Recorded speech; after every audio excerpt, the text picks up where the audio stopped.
जय माँ भद्रकाली। बहुत बहुत स्वागत है दोस्तों आपका हमारे चैनल पर। विषय बड़ा रोचक है। इस वीडियो पर अंत तक बने रहना और चैनल पर पहली बार आए हो तो चैनल को सब्सक्राइब कर लेना। क्या रत्नों में इतनी ताकत होती है कि इंसान की जिंदगी बदल सकता है? तो प्राचीन काल में जो रत्नों का उल्लेख मिला है, तो रत्न अपने आकर्षक रंगों, प्रभाव, आभा तथा बहुमूल्यता के कारण मानव को प्रभावित करते आ रहे हैं। अग्नि पुराण, गरुड़ पुराण, देवी भागवत पुराण, महाभारत, अनेक ग्रंथों में रत्नों का विस्तार से वर्णन मिलता है। ऋग्वेद तथा अथर्ववेद में भी 7 रत्नों का उल्लेख है। तुलसीदास ने रामचरितमानस के उत्तर कांड में अवधपुरी की शोभा का वर्णन करते हुए मूंगा, पन्ना, स्फटिक और हीरे का उल्लेख किया है। कौटिल्य ने भी अपने अर्थशास्त्र में रत्नों के गुण दोषों का उल्लेख किया है। बाराह मिहिर की बृहत संहिता के रत्न परीक्षाध्याय में नवरत्नों का विस्तार से वर्णन मिलता है। ईसाई, जैन और बौद्ध धर्म की अनेक प्राचीन पुस्तकों में भी रत्नों के विषय में विस्तार से जानकारी मिलती है। तो अब हम चर्चा करेंगे रत्नों की उत्पत्ति के बारे में। रत्नों की उत्पत्ति के विषय में अनेक पौराणिक मान्यताएं हैं। अग्नि पुराण के अनुसार जब दधीच ऋषि की अस्थियों से देवराज इंद्र का प्रसिद्ध अस्त्र वज्र बना था, तो जो चूर्ण अवशेष पृथ्वी पर गिरा था उनसे ही रत्नों की उत्पत्ति हुई थी। गरुड़ पुराण के अनुसार बल नाम के दैत्य के शरीर से रत्नों की खानें बनी।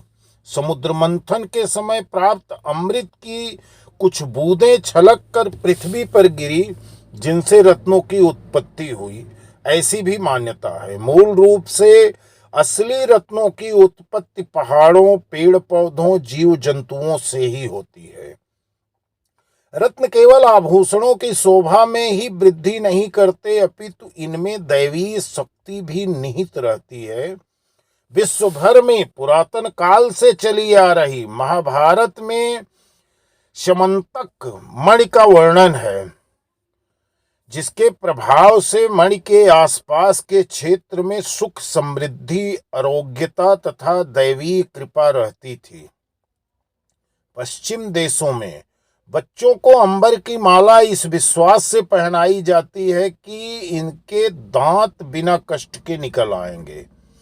यहूदी लोग कटैला रत्न यानी कि जमुनिया भयानक स्वप्नों से बचने के लिए धारण करते हैं। प्राचीन रोम निवासी बच्चों के पालने में मूंगे के दाने लटका देते थे ताकि उन्हें अरिष्टों से भय न रहे। जेड रत्न को चीन में आरोग्यता देने वाला माना जाता है। तो यदि आपकी शारीरिक व्याधियों, बीमारियों को ठीक करने हेतु मेडिकल साइंस में दवा या कोई इंस्ट्रूमेंट दिया जाता है, जैसे कि उदाहरण के लिए आपकी दृष्टि में दोष होने पर डॉक्टर उतने ही पावर का चश्मा बनाते हैं जितने की आपकी आंख कमजोर होती है, और उस चश्मे को पहनते ही आपका दृष्टि दोष दूर हो जाता है।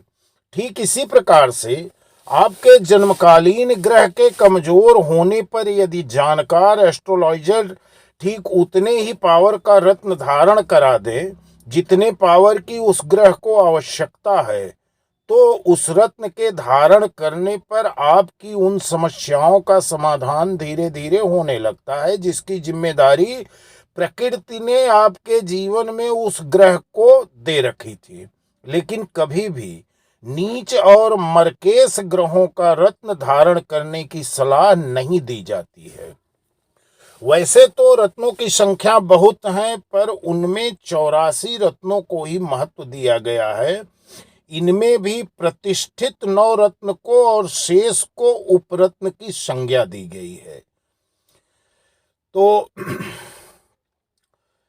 उपरत्नों में कुछ उपरत्न ही आजकल प्रचलित हैं।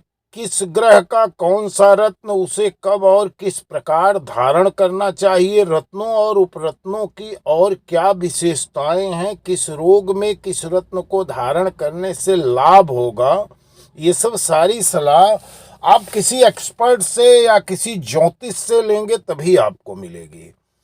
रत्नों में अद्भुत शक्ति होती है। रत्न अगर किसी के भाग्य को आसमान पर पहुंचा सकता है तो किसी को आसमान से जमीन पर लाने की भी क्षमता रखता है।